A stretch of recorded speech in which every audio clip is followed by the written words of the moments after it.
Okay, we are recording. Hello, this is Matthew here from the Nations of Sanity project. I'm sat here speaking with Matt Taylor, who's been kind enough to speak to me about the Nations of Sanity project, about voluntarism, about the non-aggression principle, self-ownership, and all of that stuff. I'm going to pass it over to Matt to introduce himself and his book and his own work in this area. So, Matt, if you'd like to introduce yourself. Yeah, great. It's great to be with you, Matthew, and talking about liberty and such like.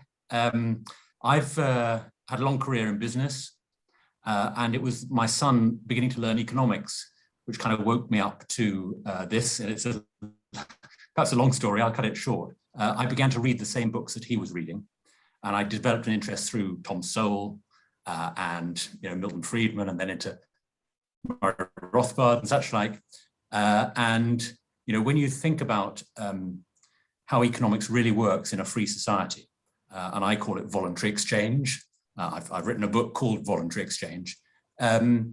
You realize, of course, that the ethics of how you interact with people is part of it. It's very easy to think that economics is about, money or profit or something, and these things are important. But when it comes down to it, none of this works unless you deal with me and I deal with you as voluntary, as equal adults.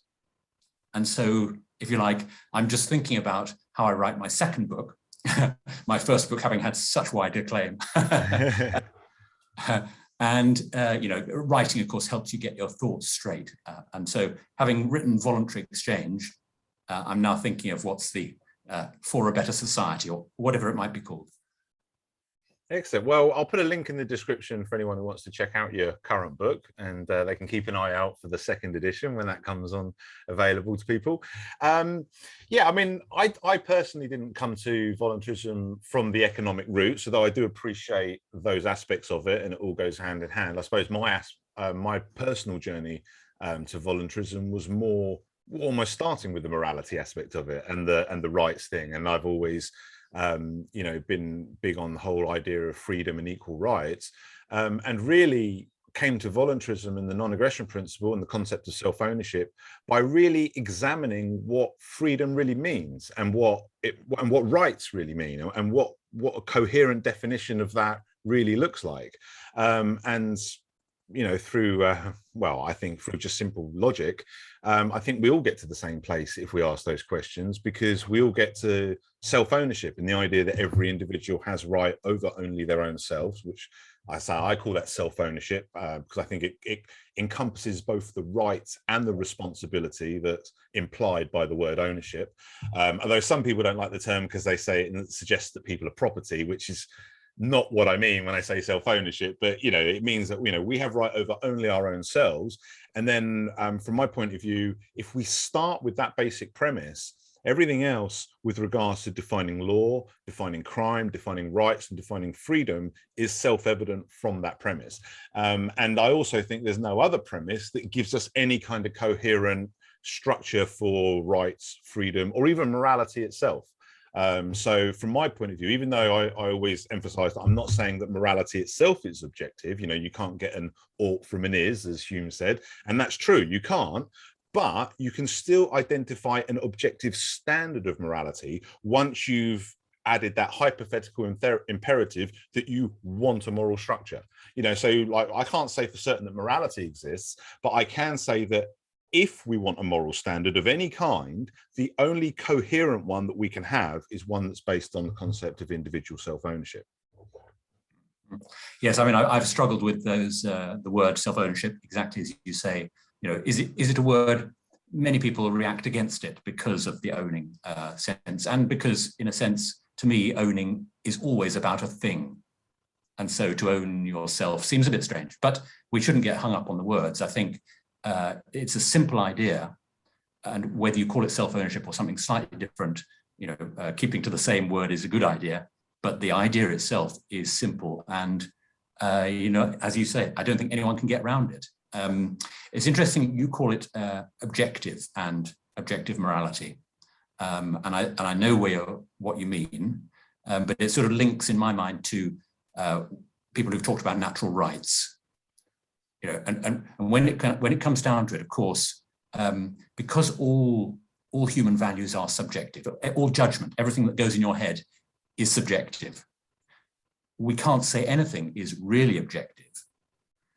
And we can't say anything is natural in the sense of natural rights, because, well, how do you you can't get back to God, you can't get back. So, so I kind of think of it in a way, I suppose as a social contractarian, maybe, in the sense that for all of us who think that self-ownership is a thing, we are essentially together. We can, exactly as you say, we can build logically the steps which tell us that, no one should rule over anyone else and other things like that. And yes, that's all completely logical, and you can call it objective. I don't quibble with that, but I just say it comes from this, and you encapsulate it really well when you say about, you call it fundamental law or the law of society or something like that, where you say objective morality is the fundamental law. And that's it. It's the law of society. Yeah, I mean, because basically, I mean, as you say, and as Hume said in that famous quote of "you can't get an ought from an is," and that's true. I can't, like, for example, I can't say that self-ownership is a fact, is an objective fact. It's a concept. It's a concept on morality. So obviously, it's not objectively true in that sense, but it's objectively true in the sense of the internal consistency of the principle. Like, once you've, like I say, it's that kind of thing. Like, you can't get an ought from an is, but you can get an ought from another ought in the context of the is. So, like, you've got this factual reality, like the world we live in, that we agree on. You're you and I'm me. If we can agree on that as the facts, that still doesn't give us the ought. But what we can say is, okay, well, based on that fact, we want to build a system of oughts, and the only system of oughts that we can build that don't contradict themselves, that are internally consistent, so objective in the sense of being internally consistent, that requires self-ownership, and only self-ownership. Like, for example, like, for me to assert a right, I first need, over anything or anyone, I first need the right over myself. So anyone who tries to claim a right over me, they're making an incoherent claim, because if they're invoking self-ownership so that they can then claim right over other things, then they've got to accept self-ownership, which means they can't own me because I own me. And if they're rejecting self-ownership, then they're rejecting the concept of rights as a whole, and again can't make the complaint. It's a little bit like with, because obviously the nations of sanity idea of making the non-aggression principle the universal law, again, that's based around the idea of the beauty of enforcing the non-aggression principles, the law, and defining crime objectively through the concept of individual self-ownership, is no one can really argue against that, because the people that accept and agree with self-ownership have to accept and agree that it defines crime objectively, and they're on our side. And then the people who reject self-ownership and therefore reject rights and morality altogether don't have any basis for complaining about any force used against them. Like, the rapist can't say, well, you're violating my rights by stopping me raping, because he's got to acknowledge the concept of rights in the first place to complain about his own rights being violated. And once he does that, then he has to also acknowledge that he doesn't have the right to rape, because that's violating somebody else's rights. So it's that way that, and like I say, so all the time we're working on self-ownership and not violating that, we can be consistent internally with the concept of rights, and everything, nothing contradicts itself, and it has that objective quality in that sense. But yeah, it is important to understand that I can't say to somebody that self-ownership itself is objectively true, but I'm saying that if rights exist at all, then self-ownership is objectively true. Yeah. And I'm sure you're familiar, because it's not my idea. I've taken it from someone else, and I've forgotten exactly who just this moment. But in sort of talking about, do you believe in self-ownership? It's a fair question to ask anyone. And I remember the if you like, the proof, or the kind of helper argument, which is that there's three alternatives, three options. You earn you, you own you. Yeah, that's number one. Someone else, I own you. Okay, that's number two. And number three is everyone kind of owns everyone. Yeah. And the first one is what you believe and I believe. Yeah. The second one is can only be described as slavery. Yeah. if I own you, that is slavery, okay? So we reject that. And then the everyone owns everyone kind of idea, which, you know, maybe is sort of communistic. I don't know. I don't want to put labels on it, but, you know, then you come to, well, that's impossible, because in that case, how do I get permission from everyone else in the world to lift my hand to my mouth and put a piece of bread in? You know, so I think that's quite. Are you familiar with that? It's probably well known. I'm not, but I mean, I can understand, yeah, because that is basically what you're saying. It's like, well, either I own myself or somebody else does, or I don't know. I suppose my third option I would have guessed would have been that nobody owns anything, kind of thing. But you could, that's similar to everyone owning and nobody owning. It's like, it's no one's got any kind of exclusive right, which is almost like no ownership, in the same Yes. as everyone owning it equally. So yeah, I mean, I suppose the other, as well as them not working from a utilitarian point of view, and you pointed out like the obvious practical impossibilities with going with everybody owning stuff, and obviously the problems with slavery and other people claiming ownership. But for me, the other thing, or the thing that kind of, you know, defeats it entirely and puts us in the right position, is that the other positions are kind of incoherent. You know, like for example, the person the person who wants to advocate for slavery and say that they own somebody else, it's like, well, how do you have the right to own anything without the concept of self-ownership? And that concept of self-ownership prevents you from owning another person, because they, you know what I mean? So it's like, it's, you know, again, it's like, there's no coherent. I mean, obviously that doesn't mean people can't make the claim, because people aren't obliged to be coherent. You know, people can say 2 + 2 = 5.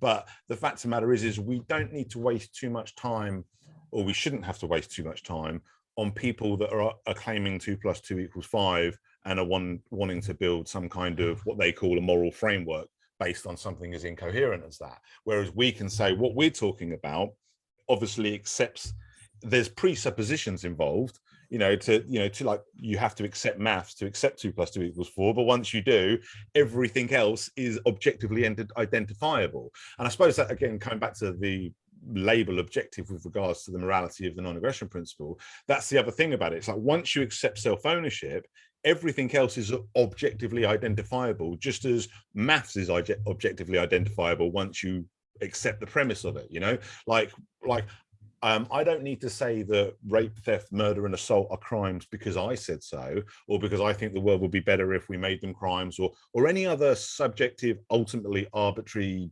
reasoning.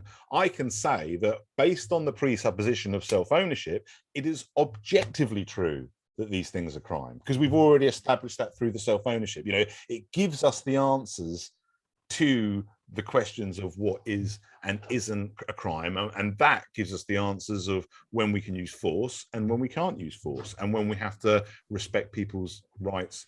Now, there is a grey area with regards to interpretation of the non-aggression principle, which is something that the Nations of Sanity Project kind of, I suppose, I present. Yeah, please do. Yeah. Can I jump in for a second? Because I just wanted to come back on you on that, or to pick it up, in that once you've got this principle, it does solve everything. I don't mean in the sense that it goes out and makes all the go away, but for every dispute that we can have about, every difference of opinion that we can have about law and order, the state, economics, etc., you just reach back to your principle, and it's not in a very deep logical way, or sorry, not a very deep way. It's not difficult. It's a kind of one step. Okay, I have this question. How does it look if I ask myself about self-ownership? And I usually put it in the sense of voluntary or forced.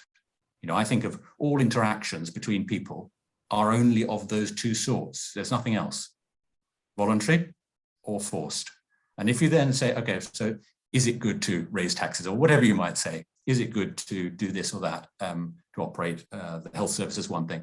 You always have to ask yourself, is that a forced or a voluntary interaction? And I think it's the same with, you know, self-ownership. You know, is this compatible with self-ownership? Do I believe that I own the shirt I'm wearing? Yes. Okay. Do I believe that you own the shirt? You know, and sort of a couple of steps up from that solves every problem.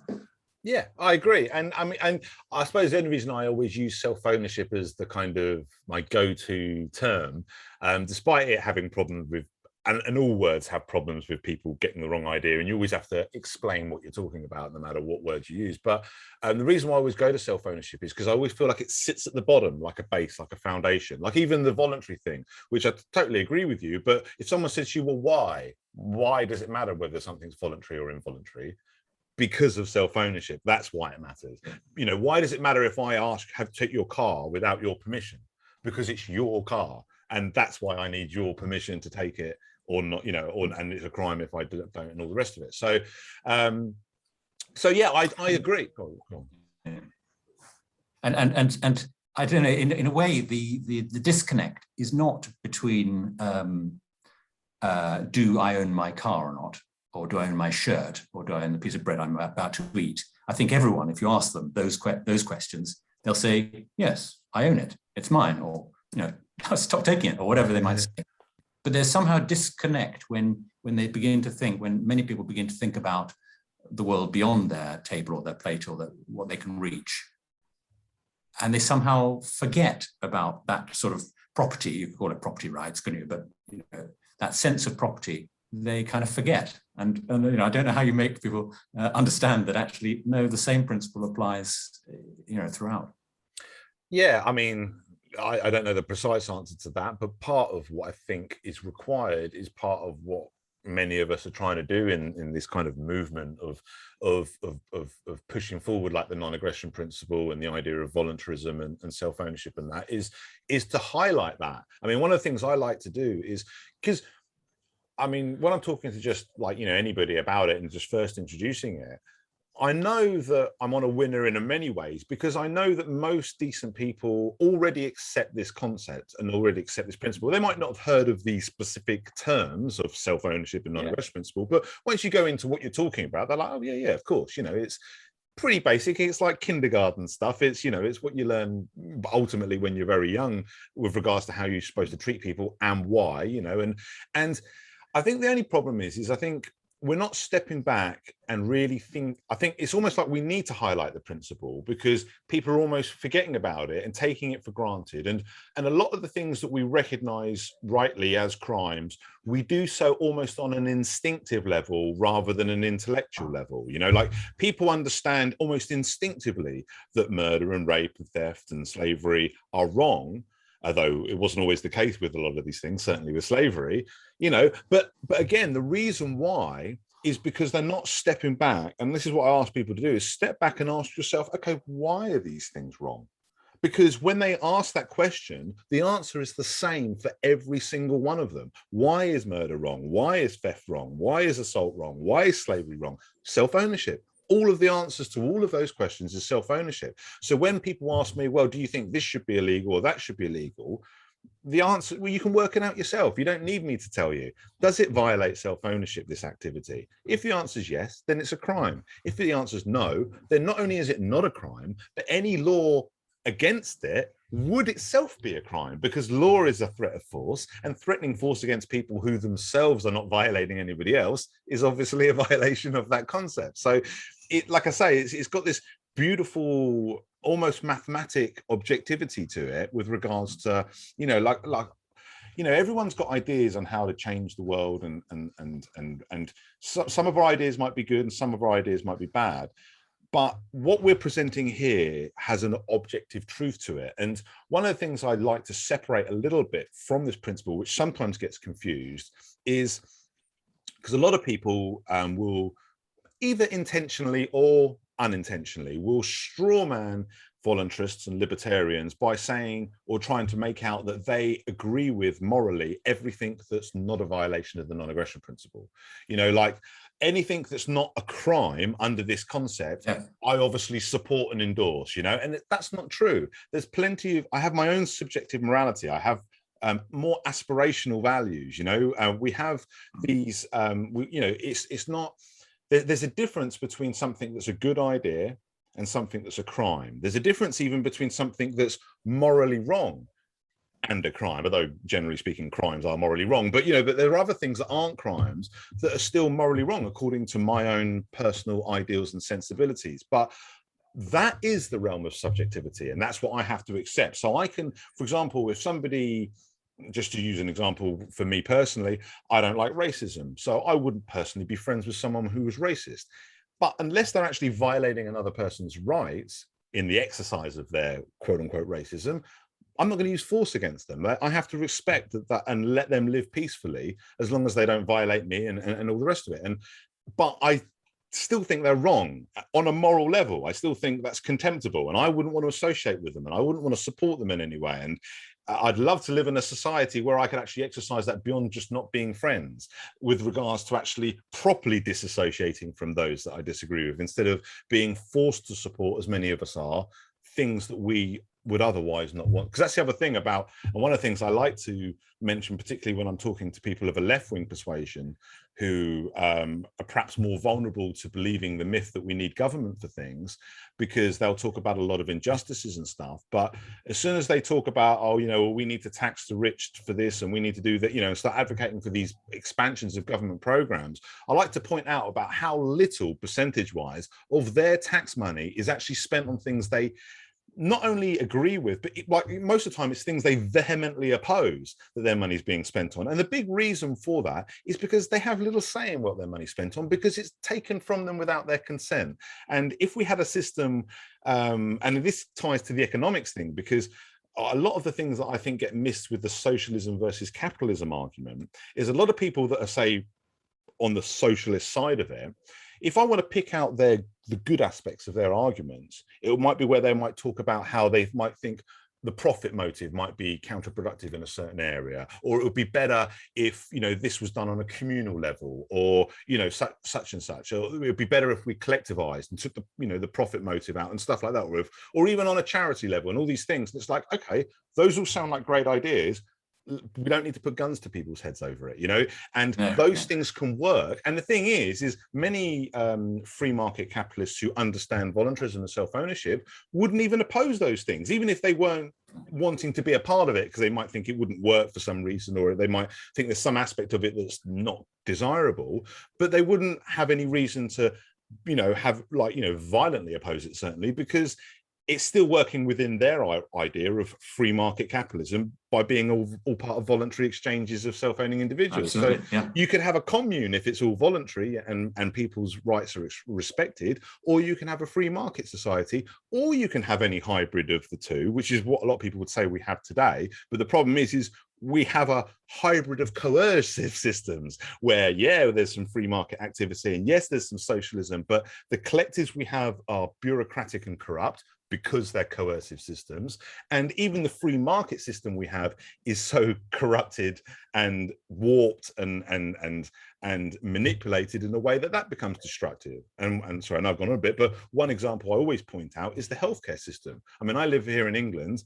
I'd much rather have the NHS than the American health system, but that's not because I prefer socialism over capitalism aspect. It's because with government coercion involved, both our system and their system is a nightmare, and people are getting ripped off left and right. But in America, it's not because they don't have universal healthcare system. It's because they have all of these regulatory bodies that themselves are corrupt to the hill, but who bring up the price of medicine through like licensing and patents and all of the stuff that they apply, and outlaw and drug prohibition and all the rest of it that all contributes to this. And then that gives the insurance companies and the drugs companies the ability to exploit people in a way that the left-wingers might think, oh, well, that's capitalism working. But it's like, well, even in as far as it is quote unquote capitalism, it's capitalism working with the coercive violence of the state, giving monopolies to this company and giving licenses to that and all of the rest of it. And if you took all of that away, then whether you have a socialist-like system like the NHS, or whether you have completely free market, I'll take either. I mean, I think we could make the NHS or something like that work in a free society far better than it works currently, because the bureaucracy and the corruption that's currently destroying it won't be there, because basically when the NHS becomes like that, I have the option of no longer supporting it. So that's the incentive for it to not become like that. But right now, the NHS can do what it wants. And at the moment, it's doing a lot of things I very much disagree with. But it can do that. And it can continue to take my money by force as well. And I don't have a right to say, right, I don't want nothing to do with you anymore. And like I say, I'm actually somebody who would like Perhaps I'm a little bit left wing in the way that I do want social safety nets for people. I do want some kind of, for want of a better word, welfare system, but I want one that truly works, not one that's designed to be never ending because the people involved want a job all the time and they want to justify their departments, and it's a little bit like that whole idea of all of these government organizations that are set up for all these things. They don't want to solve any of the problems because then it makes them obsolete. There's all of these counterproductive incentives involved, and at the root of all of it is coercion and that violation of self-ownership. And if we fix that, it doesn't magically make the world into a utopia, but it gets all of these insurmountable problems out of the way, and then we can reform the NHS. Then we can have a free market where medicine's actually affordable. Both things work better, in that paradigm. Yeah. I mean, I wonder whether that could take you in a different direction, because I agree with so much of what you've said in Nations of Sanity. But one place which I think is waiting to be filled is, and this is looking forward. This is saying, okay, we do believe in this principle. So what then? You've described some of the things that could be better, but how do you get there? And I think a lot of people, as they try to build up, well, what would be allowed? Okay, we know rape and theft aren't allowed, but there's always the grey areas, the desert and the grassland. We can get to that, but that's where the disputes happen, and differences that people try to say, well, this would never be allowed, but actually, when it comes down to it, until you're in front of the circumstances that face two parties who don't agree what is the right thing to do today, you don't know what it is, and you can't write a law, you can't write a code of things that would. You can't predict every eventuality. Exactly. So I think that the essential part is your dispute resolution mechanism. And today, you would say, right, well, that's the courts, and maybe some other things, maybe ACAS and such like. But if we imagine that whatever dispute it is has got to the nth degree, and I don't mean hitting each other, but no other voluntary methods of conciliation have solved the dispute between two people. Let's just make it simple, between two people. Then who is going to decide? Because of course we know from self-ownership, we know that no one has the right to rule anyone else. No one has the right to control anyone else. Okay, so if no one has the right to rule or control anyone else, there's going to be no one to sit there, put the wig on or whatever it is, and give the judgment. And so, as I've thought about that question, I've come to the conclusion that, and I think I mentioned to you Lysander Spooner and his essay on jury trial, which I think is fascinating. It's quite old now, but the guy really knew his stuff. And he saw the jury, and here I'm talking about a 12-person jury. I mean, the number isn't critical, but we all know that as sort of 12 good people and true. And he said that is the decision-making body, the only decision-making body which can sort a dispute between two self-owning people. And why is it? Okay, we can all agree that the dictator is not allowed to step in and sort out a dispute. Maybe then we can agree that judges that the dictator has appointed, or that the 600 people in Parliament appointed, no, they don't have the right either. So why does a jury have that right? After all, it's only 12 people.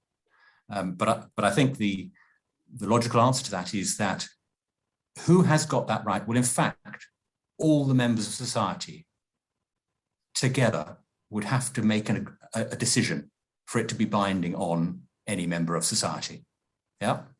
And the only way to get society into a room to actually look at the specifics of the dispute that you and I have is a jury that's selected at random. And obviously you can go into the detail of how that works. And, it's not completely simple. But I think from self-ownership to no one rules you, no one can make a decision, no one can dispute. but we need disputes resolved, and the jury is the answer. Yeah, I'm kind of with you and not with you on this, so I'll explain a little bit further. And it ties a little bit to what I was saying about the difference between a good idea and what we have the right to do. Because I'm inclined to agree that a jury system is a good idea for determining facts with regards to these sort of disputes. You know, you've got two parties, I done this to you, no, you didn't, blah, blah, blah, you know.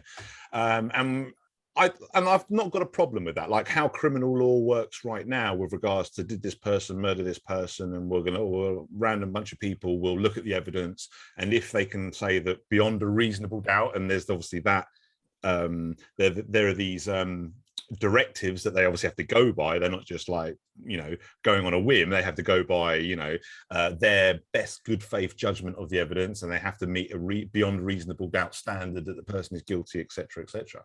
I think that's all a good idea, but I don't think that we can say that that is objectively the case, you know, based on self-ownership. You know, like the fact that, well, you know, like 12 people could be 13 people, maybe it should be 20, maybe everyone should have a vote, you know what I mean? Maybe it should be opened up to the world, which is certainly achievable in our modern day technology. You know, maybe all courts should be available on, you know, live stream. You know, it's like, these may or may not be good ideas, but I always want to go back to, okay, well, what do we have the right to do, you know? And I'm going to answer this question, but if I can just bring in a little bit of groundwork for answering it, just to introduce, and also for anyone listening to this who's not familiar with the Nations of Sanity project, we present this idea of this three-part peace agreement for establishing the non-aggression principle as a law. And for anyone watching this, this is what the Nations of Sanity project is about. It's about saying that we can define crime with the non-aggression principle objectively, and therefore we should establish the non-aggression principle as the law. And the only way to do that without contradiction, because obviously we can't do it through a ruling authority, is to do it through a peace agreement. It's to basically establish it as the terms of a peace agreement. And the reason why this peace agreement is a three-part peace agreement is because part one is just the basic agreement to establish the non-aggression principle as the law and have law be defined by that principle. Part two is what's called the lines in the sand, where we set limits of tolerance over differing interpretations. Now, this doesn't cover all eventualities, but this is basically what we're saying is, okay, there's a line in the sand where we can say at this point you're definitely violating the non-aggression principle. And although there'll still be certain instances that will come up where we'll have to ask the question, it's not going to give us, you know, I mean, but it's setting that like, and like, this is why I use that desert versus grassland analogy as well. And then the third part of the agreement is about ratifying rightful ownership, again, using the non-aggression principle as your basis for doing so. But to come back to part two, which is for me the most important part of this three-part peace agreement and why I've made it a three-part peace agreement. This line in the sand, what I call setting like the black and white, the limits of tolerance. And the reason why I use the analogy, and I know you're familiar with the desert and grassland, there's an article on my website for anyone listening called Desert, where the desert meets the grassland, where I try to use the metaphor of desert and grassland to describe non-aggression principle violations and non-aggression principle violations, and that difference. We've got a distinction between a desert and a grassland. We can understand there's a difference between the two, but there's an area in between, if you walk from one to the other, where the grassland becomes more arid and it slowly becomes a desert. And the question is okay, where do we draw the line? When does it precisely become a desert? There's this gray area in between. It's easy to tell when you're in the grassland and there's only grass around you. You're in the grassland. It's easy to tell when you're in the desert and there's only sand around you. But when you're in this area that's got characteristics of both, you're in what we call the gray area. And it's exactly the same with the non-aggression principle. Rape, theft, and murder, nice and easy. You're right in the middle of the desert. And then, like, you know, smoking cannabis, you're right in the middle of the grassland. Carry on. You're not committing a crime. But there's this area in between where people might say, oh, you know, like how we raise our children, age of consent, how much pollution is actually harmful. Just a few of many examples where people can point to a gray area and say, whoa, that's a fuzzy edge. No one can say exactly when that becomes that, but they're still accepting there is a distinction. We're still accepting there's a difference between a child and an adult. We're still accepting there's a difference between a non-aggression principle violation and not one. We're still accepting there's a difference between the desert and the grassland. The fuzzy edge in between shouldn't destroy that distinction, you know? So what we're saying is okay, through this peace agreement, the reason why we're going to draw lines in the sand that separate the black and white from the grey area, where we say, okay, at this point, there are no longer any more, and it's still somewhat subjective because it's still coming down to a consensus on objective reality, but we can make it as objective as possible, as fact-based as possible, by saying, okay, beyond a reasonable doubt, to invoke that ethos that's used in criminal law today, if we can say that you are beyond a reasonable doubt violating the non-aggression principle, it's black and white, you've crossed that line, you're definitely in the desert to re-invoke that, then you're violating this universal law, these universal terms of peace that apply to everybody equally under the authority of nothing more than this concept and this principle. And that's combined with an understanding of reality and a consensus of that. Now, what we're saying is the reason why this is so important is because the black and white is the only standard of the non-aggression principle that we can enforce with force as law against everybody, whether they agree with us, whether they're part of our collective, regardless of any of those things, we can enforce it on them because it is by definition self-defense, and we can be certain, again, within a reasonable standard, somewhat subjective, but as certain as is humanly possible, that we're acting in defense, therefore our force is justified. When Sorry, do you want to, I'm keen to jump in, but I don't want to spoil your... well, I hadn't finished, but if you've got an interjection, I don't mind pausing.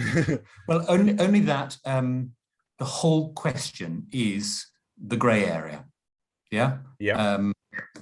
The whole and how you're going to reconcile disputes, and I think that people often see the world in the way that we have our justice system now, which is that almost all of it they think is criminal. Yeah. Yeah. Criminal, in my understanding, means the government is the plaintiff, if you like, is bringing the suit, yeah, on behalf of society. Now, whereas civil cases are two people, neither of whom is the government, having a dispute, okay? And people think those are very, very different things. But in my mind, they're all disputes, and you might call them crimes. That's one way of calling it. But, if I've hit you, I've meant to nudge you, you call it hit. Now we've got to talk about whether I did hit you, those sort of things. Every dispute is a dispute between two people. It might be the executor of someone if they've been killed, or whatever. But it's a dispute between two people. And I'm quite interested in what you mentioned, reasonable doubt.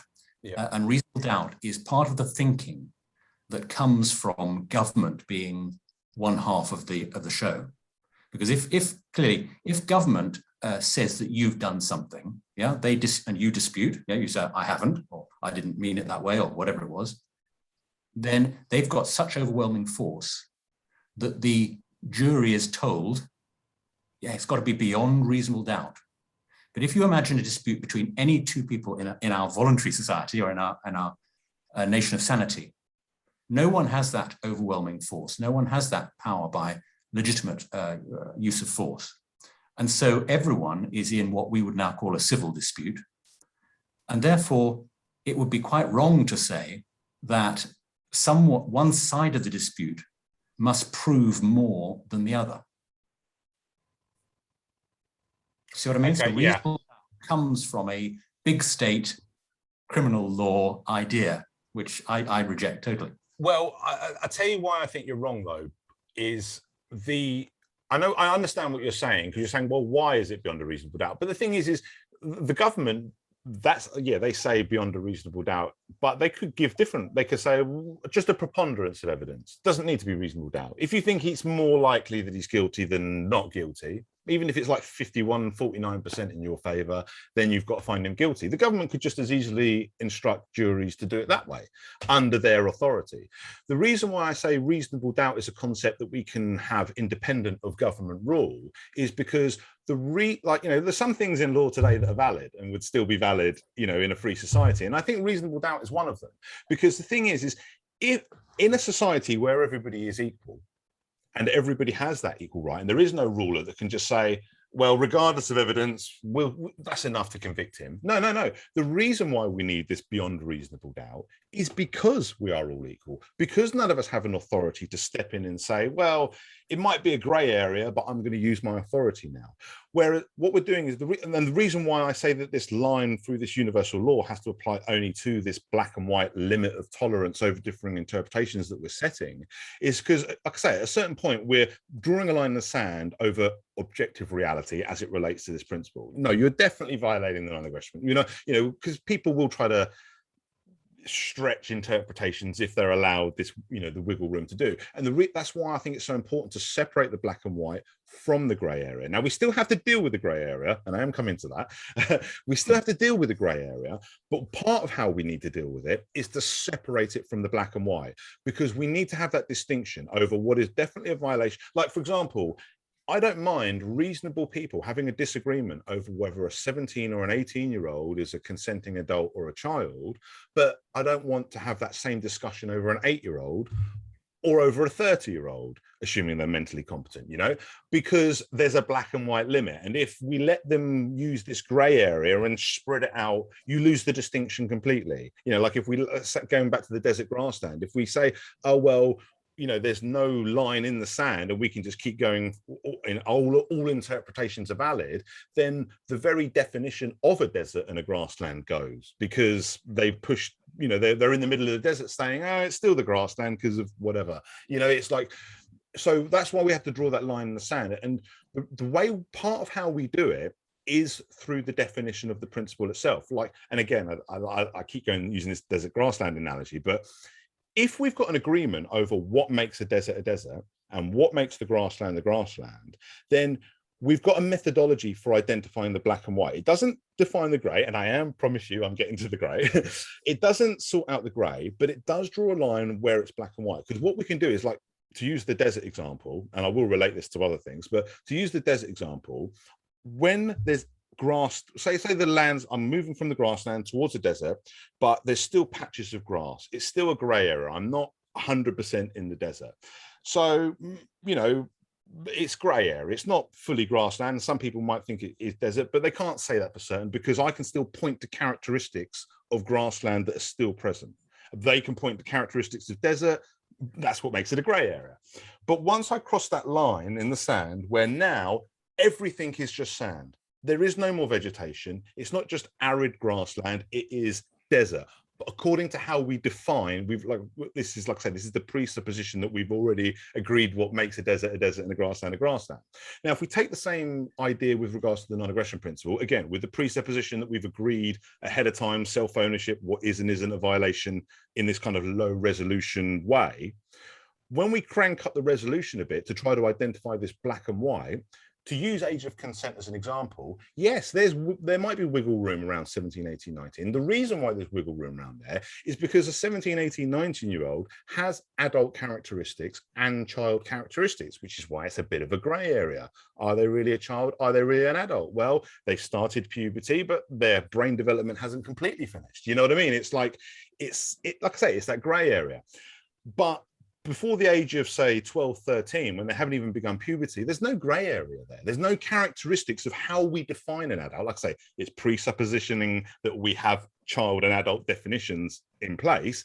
Once we've got those definitions, then when there's nothing that makes you an adult or distinguishes you as an adult from a child present, then we can say it's definitely a child. And what we can do is we can create that universal standard that's, say, black and white, that will protect children from obviously being released from the protection that we give to children too early, and it would also protect children from being withheld under their parental control too late with regard, now there's this gray area in between. How do we deal with that? And this actually comes to my argument with other movements in the whole freedom movement with regards to how we deal with the gray. This is my idea, and I'm also going to tell you the other people's ideas and why I think theirs are wrong and mine are right.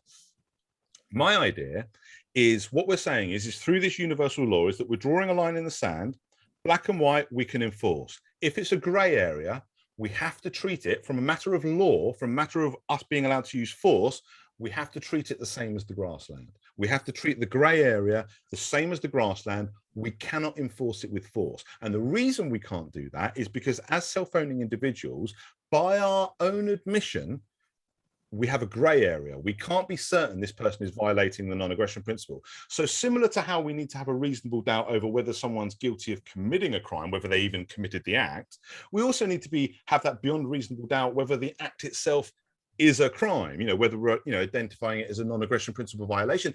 It's the exact same standard. And the reason why we need the same standard in both instances is because by invoking that level of certainty, what we're saying is we're not invoking an authority. I'm saying beyond a reasonable doubt, I'm sure this person is violating self-ownership. So the force I use is justified because of that.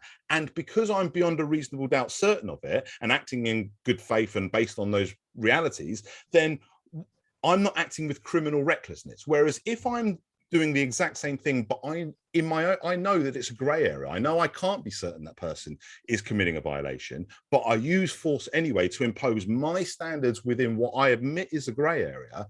Then I'm stepping beyond my authority as a self-owning individual. So what I say is underneath the peace agreement that has this kind of slightly lower resolution, if you like, non-aggression principle, where you've got these black and white limits and leaves the gray areas basically unpoliced, for want of a better word, what we're saying is okay, that is for people to peacefully negotiate. So to use the age of consent as an example, where there's a gray area, the default for this, because basically where there's a gray area, that means someone's got to have right of discretion, like, or you have an arbiter, but we can't have an arbiter without a ruler, unless we agree beforehand. And that might be a good way to have voluntary collectives where we say, and this is, again, comes back to the difference between rights and a good idea, because it might be a good idea for us to all collectivize and agree ahead of time to more specific rules that deal with these gray areas. So we don't have to rely on the more basic definition of crime that we're getting from this universal nat law. We can have higher standards. We don't just have to go to the very bottom of what we can for sure say as a child with regards to age of consent. We can have higher standards because we want to live higher standards, and that's fine. And we can do that through voluntary collectives, through markets. We can have rules in place, but they're always going to require consent first. What we're saying the difference is with this universal law is we don't need the consent from the rapists and the murderers, because they have black and white violating the non-aggression principle. So we don't need their consent. But to enforce any standards within the grey, we do need their consent. And because not everyone's necessarily going to go into these collectives, which would obviously solve the problem a little bit because they're agreeing to the standards ahead of time, and that solves it in that sense. But okay, what about the people? So say, for example, I'm not part of the same collective as you, and I have a child and you have a child, and you think age of consent should be, say, 18, and I think it should be 16, and we're so opposed to it that we're just disgusted with each other's positions. I think you're holding onto your child far too long, and you think I'm, giving my child away, and abandoning my parental responsibilities. Okay, we can have those opinions, but we both need to accept that we can't say that for certain as a black and white, definitely adult, definitely child. It is in that grey area. So as it's in that grey area, the discretionary right, who has the discretionary right? Well, in the case of age of consent, it would clearly be the parent, because the parent has a duty of care over their child. It's a little bit like we had disagreements on the best way to raise our children. Okay, I might think that some parental practice that you're doing is not the best way to raise your child, but that doesn't give me the right to come in and use force and take over and say, oh, I should dictate within this grey area, because I don't have that right. Now, if you were crossing over the black and white line where, okay, he's actually abusing his child now, then I do have the right. Do you see what I mean? So, and the same thing would apply to something like age of consent. The parent is the one with the. Sorry. Can I jump in again? Please, sorry, just jump in again. I think in my mind, it's a valiant effort to replace the subjective with the objective. But I think it's too hopeful to say that you can, whether with the fundamental peace agreement or whatever, regulate enough things. It's always the grey area, and that is where the disputes happen. And so I don't think I haven't understood from you what the dispute resolution method is. So whether it's give me an example of. Say again. Give me an example of where you see this being a problem, and then that might help me explain. Okay. I think it's on anything. If I've got this piece of bread, yeah, and I say it's mine and you say it's yours. Okay? Now we all agree that if it's mine and you're not allowed to have it, and if it's yours, and I should give it back. Yeah. All right. Sorry, you're cutting out, say again. Sorry, you broke How up are you a bit, say again. Yeah. How are you going to resolve the dispute on any disagreement? Either your law, the sort of peace treaty or whatever you say that sort of is agreed by everyone, and I think you're saying it's agreed by everyone. Not necessarily, but because okay, let me back up a second then. I think that to become a member of a voluntary society, of a society that is based on the self-ownership principle, you can only do that by consent. Okay? And when I consent to a set of rules, because I wouldn't possibly consent, for example, to join a society which said it was voluntary today, but someone else could then change the rules and it would be a different society. Okay? So I think that I would like to join a voluntary society based on your principles. And I would say, okay, so where is the fundamental law? Tell me what it says. In my mind, it would say, every person is equal in their rights before the law. It would say killing and hurting the body is wrong. It would say that property rights are X, Y, and Z, as simply as possible.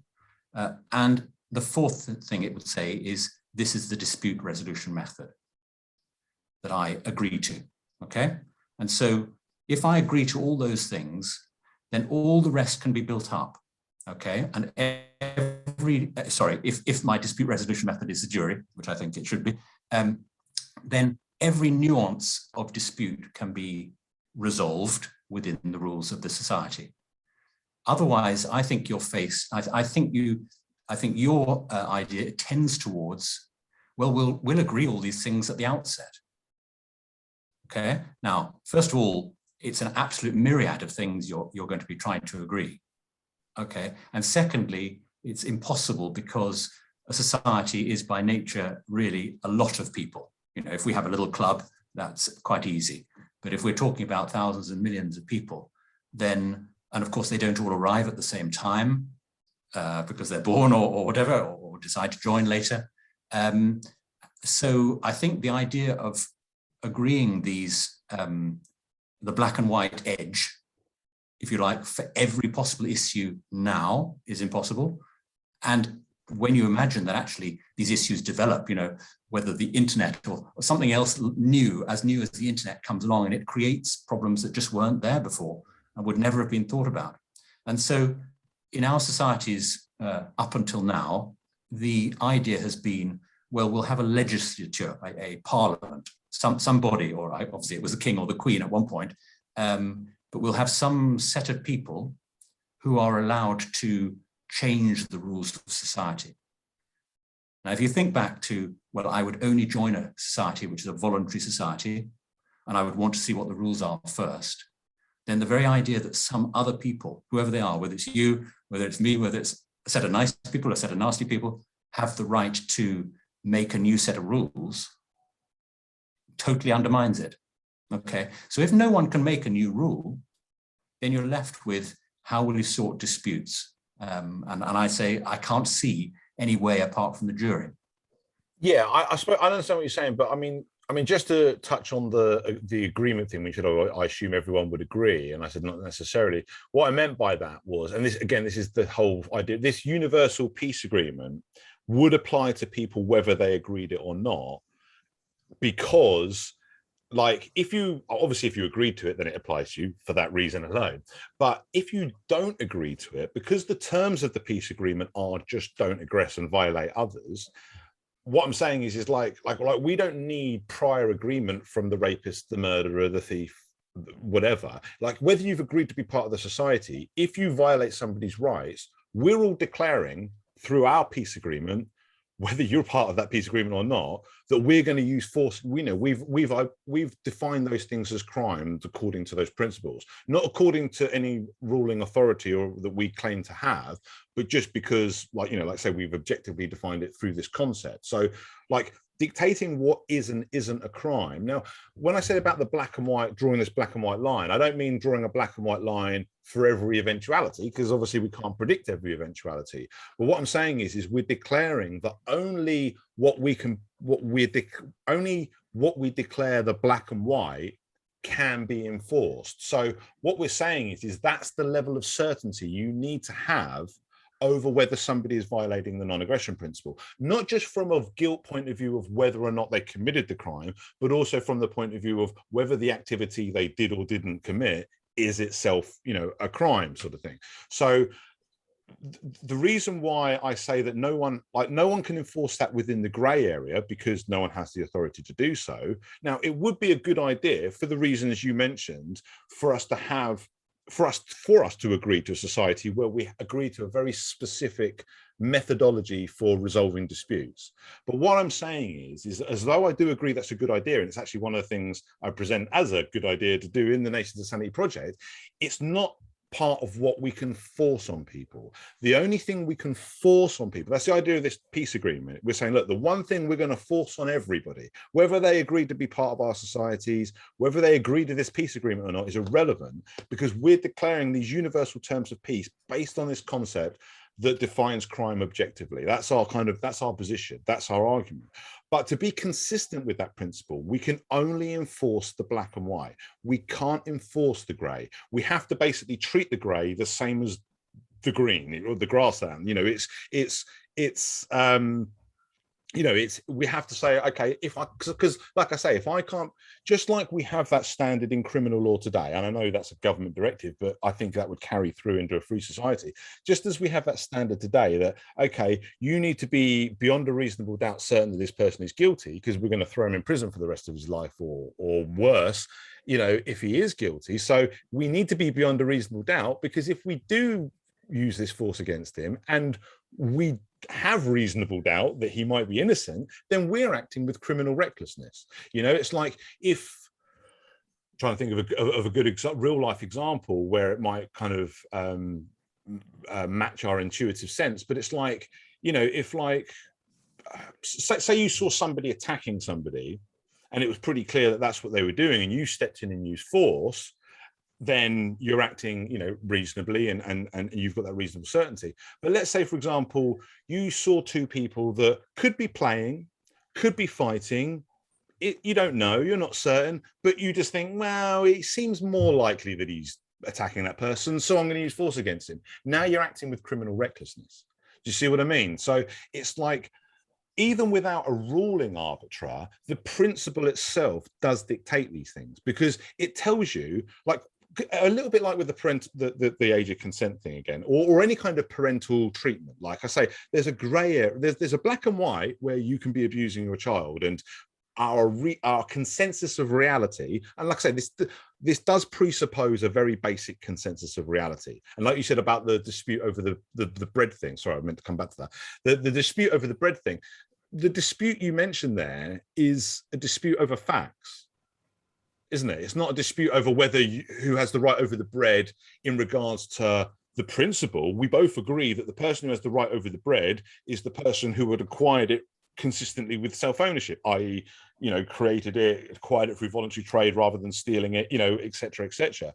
Like that's why I say, like, I mean, if you can come up with an example, because I can't think of one myself. I'm not saying there isn't one, but just like I can't think off the top of my head. But like, think of an example where there's genuine dispute, not over the facts of the case. You know what I mean? Like, did this person commit this murder? Okay, that's something we need to be able to prove. Again, still beyond a reasonable doubt. But whether or not he's allowed to commit murder isn't something we need to argue about. That's already established by the law.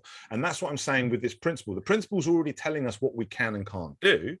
And the principle's already telling us where our rights are. Now, our interpretation of reality and getting to the objective facts of what's actually happening and whether this thing is, the best we can do is minimize our subjectivity as much as humanly possible, be as objective as we again is humanly possible, and base it on a consensus of reality. And we have to do that with everything. We have people can pick the holes out of anything and dissolve all boundaries. Like I could argue that we're all just atoms and there's no such, and we could attack self-ownership if we wanted to. We can attack all of these things. So it does presuppose a certain consensus of reality, which you could argue we are imposing on people, but we're imposing.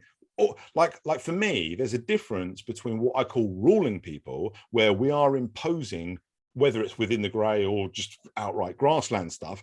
The fact that we're imposing, we're claiming some authority to do that, make a decision that they don't have the right to make a decision. But when we're fighting over objective reality, then we are working as equal people, because we're just fighting for reality. We're just fighting for, I'm not saying I have a greater right to decide anything than you, but I'm just saying I am as certain as reasonably possible that this person's punching me in the face so I can punch them back. You know what I mean? You might say, no, you're having a dream, mate. It's not actually happening. You know what I mean? It's like, what I'm saying is we can pick the holes out of it and try to dissolve these boundaries, but we've always got this principle to anchor us, not just with regards to helping us define the black and white, but also helping us guide us in our approach to the grey. And I keep using the age of consent because it's just a good example of grey area. But go back to the parental rights thing, because this comes to my agreement with another libertarian movement I've had a disagreement with, because they basically say the community should decide the grey. They agree with me about the black and white lines that we need and all the rest of it. They say, okay, for grey areas, what's wrong with the community deciding? And my argument is what's wrong with the community deciding is that they have no right to. The community doesn't have any special rights that any individual does. But I can say that the parent, in the case of the child, whether it's how to raise them or whether it's the age of consent or whatever, I can say the parent has that right to, because the parent does have a right of ownership over their duty of care. And I don't know if you want me to go into the roots of that and how that connects to self-ownership, but just for anyone else. No, I understand that, yeah. I will, just for anyone else listening to this, for the benefit of them, because like, the non-aggression principle, if you push someone, if someone's drowning in the water, the non-aggression principle doesn't demand that you jump in and risk your own life to save them. You're not responsible for them drowning. But if you push them in the water, then you are. The same thing applies with regards to parental responsibilities. I'm not responsible for looking after them. I mean, my own conscience might make me want to help them, but I'm not legally, as a matter of law and rights, I'm not responsible for helping other children, but I am responsible for the welfare of my own child, because like pushing someone into the water, I brought my child into this world. I put them into this situation of peril. So any harm that comes from them as a result of me not matching my duty of care is on me. It's not on the rest of society. So because that's my responsibility, because I owe that duty of care, I have the discretionary right with regards to how best to fulfill the duty of care that I own, that is my duty of care.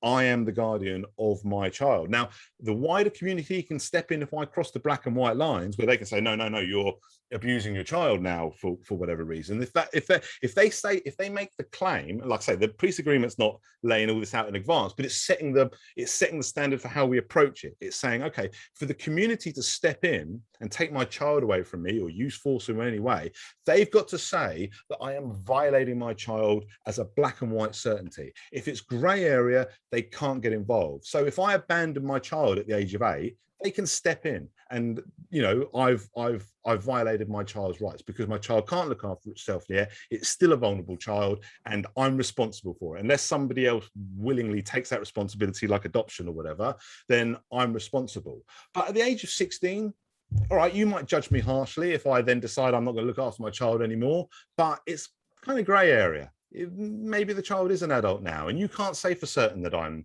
guilty of neglect. So yeah, okay, now I'm done. And it works the other way as well. I can't hold on to control over my child and use this discretionary thing over grey areas when my child's like a 40-year-old man, because he's his own master, and then he has the discretionary power within those grey areas to decide what is and isn't offensive to him. It's a little bit like personal space is another example. Like, when am I invading your personal space? Okay, well, The discretionary, because there is obviously there's a black and white limit, but there's which other people, third parties can judge. But where there's a grey area, the person who has the discretionary power can still be identified through self-ownership. Okay, well, who walked towards who? If you're already standing in your spot and I walk over to you, I don't get to then say you're invading my personal space. You get to say you're invading my personal space, and where it's subjective, you get to make that discretionary judgment. Where it's subjective over how you raise your children, you get to make that discretionary judgment. And my problem with any movement that wants to give this power to the community is I just see that, as much as it's much more subtle and much smaller, it's ultimately the same coercive authority that governments wield. It's that saying, well, we have the right to do this, and when they really don't, and there's nothing in self-ownership that says they do. Whereas as a parent, I can point back to that principle, and I can say, well, like when they're saying, well, it's grey area, well, okay, well, it's grey area, then it's down to my discretion. If they say, well, why? I say, because it's my child and I'm the one who's responsible for this child, and therefore, like I say, this doesn't allow me to violate the black and white, but the discretionary authority is with me. Does that all make sense? I don't really follow you. I think you're by choosing examples where we could all agree at 40 or 30 or whatever, and we can all agree at 8 or 12 or 16, who knows. You're trying to make human judgment objective, and it can never be made objective. We can all sign up to a fundamental law for our new society, for our voluntary society, which enumerates any number of things, which could enumerate the age of competency of an adult. Yeah, it could say that is the age. That might be one of the key things, because you're going to have to decide who's allowed to sit on a jury, for example, if you have a jury, and who's allowed to do other things. But I want to pick up on one of your points, which is that there's no difference. If the community, or as I say, the jury has the right to make a decision, then that's the same as a ruler. And I really think it's different. I think sorry, I don't mean to interrupt, but I just want to make an important distinction there, because the difference with the jury and the community is, what I'm saying is the community doesn't have a right to decide within the grey areas. They can enforce where there's that reasonable certainty. And the jury, I'm assuming we both agree, is also working on the same mandate. They can only act within what they view is beyond reasonable doubt of the facts of the case. I don't want to be difficult, but I don't see it that way, because I think the whole idea of reasonable doubt comes to you when you've been living under an oppressive state. Okay, even the jury trial itself, which has almost been stamped out by authority. Yeah, we know it kind of still goes on, but it's nothing like what it should be or what it was. The whole idea is that our language, reasonable doubt, crime, all sorts of things, prison, all these things are words and concepts that have grown up under an authoritarian rule. Okay, and when you're under an authoritarian rule, when the king can come and do stuff to you, yeah, then you, as an ordinary person, want to work out a way of how to protect yourself. And to have reasonable doubt on your side is an incredibly valuable thing. Okay, but if you take away the authoritarian, and we're assuming him away in our ideas here today, then suddenly there's no reason for, every problem, you've aggressed against my child, or, I think you've aggressed against my child, all right? Every problem, I think you've taken my thing, comes down to, are you right or am I right?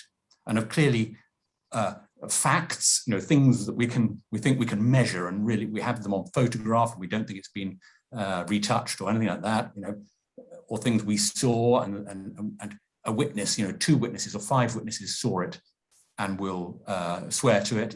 There are all sorts of ways we can try to get close to the facts and to judge the rights and wrongs. But when it comes down to it, it's between 2 people, and those 2 disputing people, and those 2 people are equal before the law. Which means the most they can do is act with reasonable certainty, certainly. Well, again, I think reasonable, when you unpick it, reasonable doubt is it's all in your mind. Yeah. Or you have to judge. Yeah. You're one of the 12 in my scenario, and you have to decide one way or the other. There's no middle way. And when you think that you're deciding between you could be deciding between the essential rights of, whether it's a child to live with their parent when they wanted to or didn't want to, or your right to maintain your reputation or whatever it is, there's no reason to weight the scales one way or the other. How would you'd always be unfair if you weighted it one way. The reason that we now weight our scales, try to weight them one way, is because the other side of the dispute has such overwhelming power over us. I would disagree with that. I understand what you're saying. Well, I think I understand what you're saying, but I mean, the one thing I'm struggling with a little bit, like you said, like law, crime, and reasonable doubt. These are all things that have been given to us by an authoritarian regime. But what? Sorry, not law, I wouldn't say, but yeah. Okay. But the reason why I picked up on that was because, well, obviously one of the things I'm sort of emphasizing with the Nations of Sanity is yes, law and crime are things and concepts that have obviously been dictated by government, but just like roads have also been built by governments, we can do it without them. We can have the concept of crime and law without government. In fact, I say the only coherent way to have the concept of crime and law is without government and this concept and this principle. But because I say government violates the principles of their own laws, but I also think the same is true of reasonable doubt. I mean, just because the government have said, oh, you should convict these people on reasonable doubt, that doesn't mean that's not, we shouldn't do it because they said so. We should do it because that's the closest we can get to objectivity with our human flaws. Like we can't be perfect. We can't judge society. Like none of us, like I say, none of us have as equal individual. Like for example, when it comes to just simple little things like, like real basic stuff, like agreeing that what temperature is, what this is hot and this is cold, this is, even real objective facts. If people want to, they can pick the holes out of anything. Like I say, we can break down the very foundations of physical reality if we want to go to a quantum level. You know what I mean? I'm not keen. Not keen. No, but you understand what I'm saying. It's like people can do that. And one of the reasons why I call the project Nations of Sanity is because I am accepting that at a certain point, my claim of objectivity does end. And I have to admit to a certain level of subjectivity that cannot be escaped because, as you mentioned earlier, reality itself is subjective at the most fundamental core. So what we have to do, and what we do, we all see the world slightly differently, but we see it the same enough that we come to this consensus on objective reality. We come to this consensus that arsenic is poisonous, that pointing a gun at somebody is a threat. Like there's certain things that people could still pick holes out of and say, well, is it really? Poison's in the dose and blah, blah, blah, blah. But what we're saying is yeah, we're still like, again, it's that line in that sand, but what we're doing is the standard for the line in the sand can't be something that we ourselves define as a gray area. The standard of the line in the sand has to be something that we are prepared to say is a black and white certainty. That the reason why I keep going back to this beyond reasonable doubt requirement is, again, like I say, if we use force against people when we aren't certain that they are violating the non-aggression principle, then we are acting with criminal recklessness with regards to the force that we exert on them. And like I said, but we can't be 100%. There's no 100% here. There's no perfect. It's not nations of utopia. It's nations of sanity. And it's like the competency thing. I mean? It's like, who's to say what's really competent? Maybe the intelligence of a dolphin is competent enough to interact with human society and engage in contracts or whatever. We're drawing a line on how we're defining reality, and we might have to do it at a low resolution level to make it as objective and universal as is possible without like going in on itself and letting the boundaries dissolve entirely. We can only be as objective. That's why I say, like, about this black and white thing of saying, like, okay, like the desert grassland thing again. Even when we've got everybody agreeing that this is how we act on the desert and this is how we act in the grassland, and we say, well, what do we do about the area in between? we treat it as grassland, or we get together voluntarily and we make arrangements for more specific lines within this arid area in between so that we can have better definition, because that is the better way to live. I mean, I would rather live in a society where we all had an age of consent that we were comfortable with. But what I'm saying is I might be uncomfortable. I mean, a good example is, and I might be wrong here, but I'm pretty sure the age of consent in Germany is 14.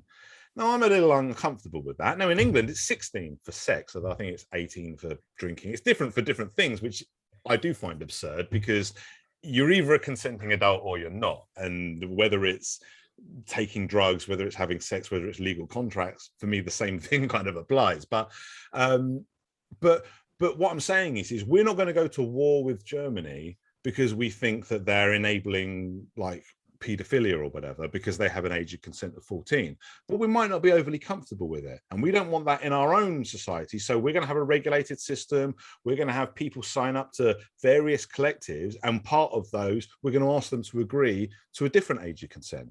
But what I'm saying is the fail safe we have for where we don't have those the things that you're talking about to help deal with the gray area, I think are good ideas. I'm not saying we shouldn't do that. I'm saying we can't do that as a matter of forcing people into those things. The only thing we can force is the black and white. And while it would be a good idea to have these higher levels, what I'm saying is we still have a fail safe when that's not there. When, say, me and you aren't of the same collective, so we don't have these higher things agreed, we've only got this universal NAP law. What do we do about our disagreements over how to raise our children? Well, if it's gray area, we leave each other alone. If it's black and white violation, then we step in and use force. That's the kind of the hard and fast rule. And it doesn't tell us an exact answer for every event. Like I said, we can't predict every eventuality, and there's going to be things where people are going to actually have to discuss and debate this and have a trial-like system and all the rest of it.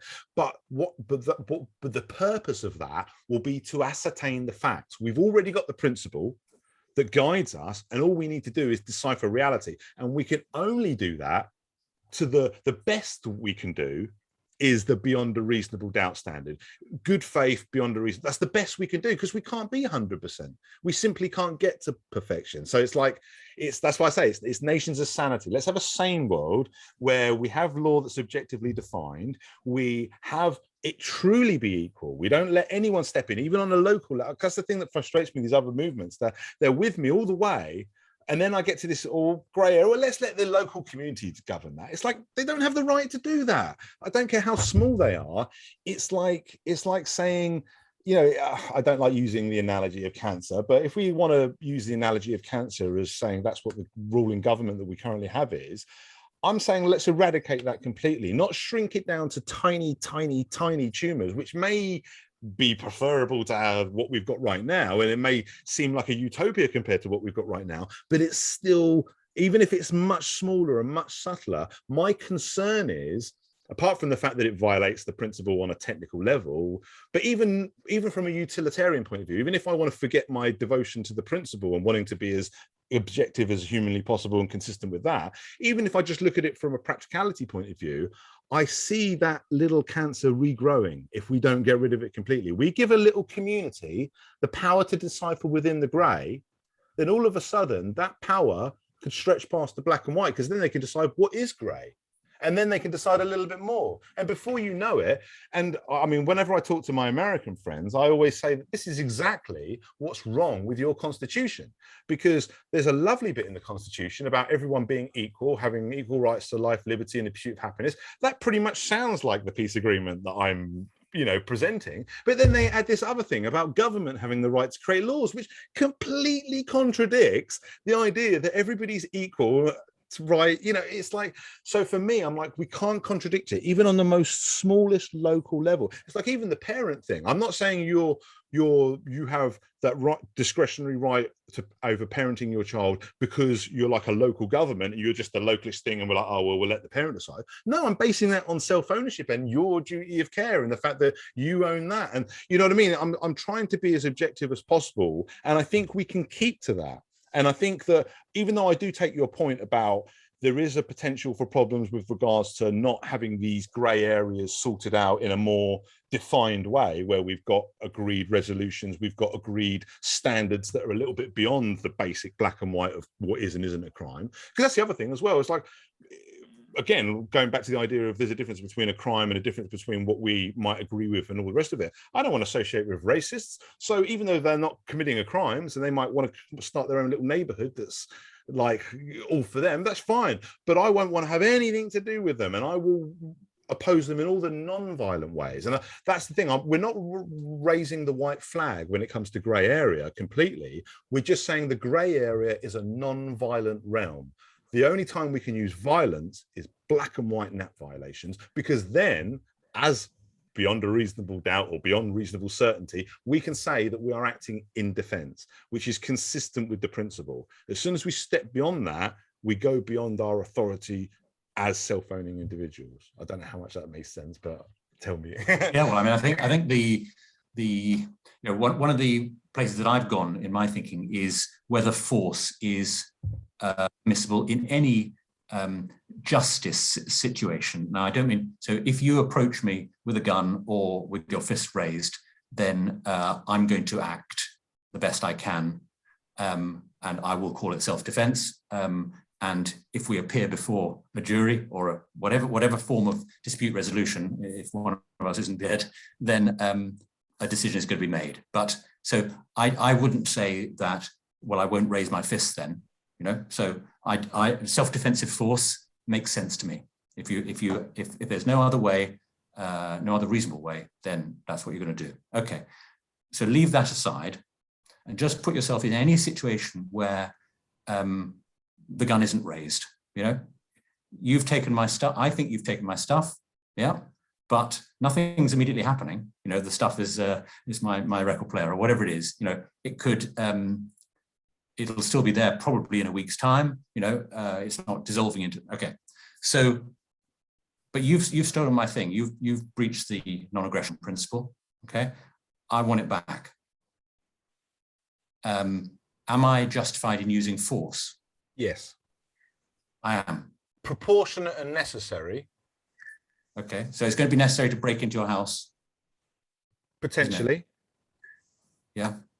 Potentially, yeah. I mean, go on. Sorry, just to finish the point.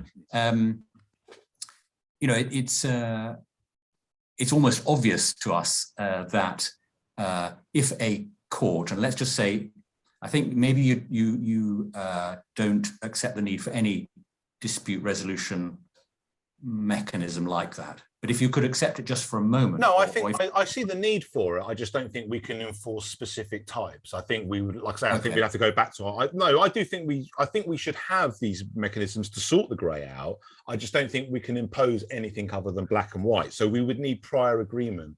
Like for example, if we had a dispute resolution that was going to decide grey areas, it could only impose those on people that had agreed to be part of those resolution processes. Does that make sense? Yes, absolutely. So in my concept, everyone who's joined our society, and maybe you want to think of it as a microcosm of society, as a voluntary collective, if you like. But yeah. I'm thinking of it as a big society. Everyone who's joined that has said, these are the fundamental bits of law: don't kill, and maybe age of competence, and one or two other things. It's not a full list necessarily. But they've also agreed to the dispute resolution mechanism. Okay, so if you just assume that for a second, yeah. Now, and we're in this, okay, and now we've got a dispute. Okay, so we know what the dispute process is. Okay, we go in front of the jury, yeah, and the jury decide that it's your thing, not my thing. Okay, but it was actually my thing. Okay, hang on. Let's assume that I actually stole something of yours. Okay. But in front of the jury, the information wasn't clear enough. The facts weren't clear enough. It was a dark night or whatever, and lots of people have got one of these things. So it's not clear really that it's yours, or not so clear. I'm going to get mixed up on my example, but the jury don't find in the right way. In your mind, that wasn't right. Yeah, it's still your thing and you want to come and get it.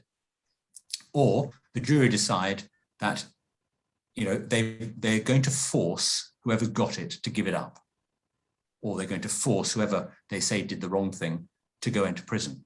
And I just sort of am interested, because when you think about it, is force right? Or is that simply at that point the sign that you have left that society? Because after all, when you join the society, you agree to conform to its rules. And any society, you should be able to leave. No one can keep you in a voluntary society, can they? If you want to leave, you want to leave. If you break its rules, you either accept the dispute resolution or you leave. Yeah. So I just wonder, when you really come to think of it, is force in sort of implementing a judgment, is that right? Well, just to clarify your example, because the example you gave, we both agreed to be part of this resolution process. So yes, we've agreed ahead of time that we're going to accept whatever decision this body makes. Now, we could obviously renege on that agreement if, That's what I'm talking about. That's my example. Yeah. Right. Okay. So then we're guilty of violating that contract. So we would probably no longer be part of that collective because we violated the contract and our agreements become void. To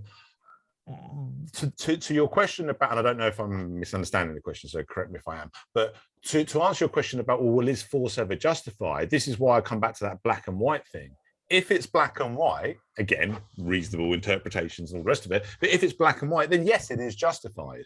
If it's not, and the black and white thing can apply to whether you've committed the crime, whether the act you committed is a crime, whether the punishment is proportionate, all of these things, we have to meet that kind of black and white limit. And if we want to be able to work within the grey, we need to get people to come together in these collectives like what you've described, but then they would still have an out, as you mentioned. They would still have an out. They could say, I don't accept that. And if it's like a grey area, I mean, if it's black and white, we can enforce it whether they're part of our collective or not, whether they agreed or not anyway. But if it's a grey area decision that we agreed to agree to based on whatever the court decides, but that we don't like the decision, we're like, actually, no, I don't want to agree to it, then we're guilty of violating our contract, and we might have some pre-agreed consequences to that or whatever. But the fact of the matter is that's all we're guilty of. And I don't know if this helps your question a little bit, but it reminds me a little bit of someone saying to me about, what about using my self-ownership to sell myself into slavery? What happens then? Which was a very clever question. But basically I said, well, okay, you could, that's not really how I define slavery, as you selling yourself into it. But let's, use the spirit of what he's asking, because obviously slavery is obviously not voluntary by definition. But, we know what we're on about. If you sell yourself into indentured servitude and basically make yourself, for want of a better word, a slave to them and agree to that as part of the contract, are you now a slave, and can you never leave? So we know you can leave, but if you do, you're guilty of violating the agreement you've just made. But the thing is the punishment for violating a contract cannot be enslavement for the rest of your life. You know what I mean? That's not a proportional, do you know what I mean? So whatever penalty you might have to pay for violating your contract, maybe your whatever you were promised in money, or you reneged, or whatever, agreements that were made in trade for that, will be null and void, as will your reputation of somebody who can be trusted to honor contracts, and all of this sort of stuff. But they can't say, well, you've agreed to it now, so we're going to enslave you for the rest of your life, because they don't have the right to do that. And even saying, well, he signed a contract, it's like, okay, well, then he's guilty of violating that contract. And there may be certain punitive measures you can take, but it wouldn't include, by any stretch of the imagination, enslaving him for the rest of of his life. It's simply not a proportionate response. It's a little bit like if someone, one person said to me, what if someone robs your house and you kill them? Are you saying that murder or killing somebody is a proportionate response to theft? And my response to that was, okay, killing someone isn't a proportionate response to theft, but that's not the scenario they painted. Why someone breaking into your house? You don't know their intent. For all you know, they could be there to kill you, or your family and all the rest of it. So the defense that you do is, again, as long as it's reasonable, necessary, proportionate. If, for example, it's shown on surveillance that you were able to incapacitate them or in some way, like you tied them up or whatever, and then before the police arrived or whoever else, you just decided decided to execute them or torture them for a few hours or whatever it was, then all of a sudden what you're doing is not proportionate or necessary, you know, because and again, and I know we keep saying it, but I do think this is 99% of the time this is true. Again, I didn't just pull that answer out of my backside. I took that answer from the principle. Why is that true? Why does the force have to be proportionate and necessary?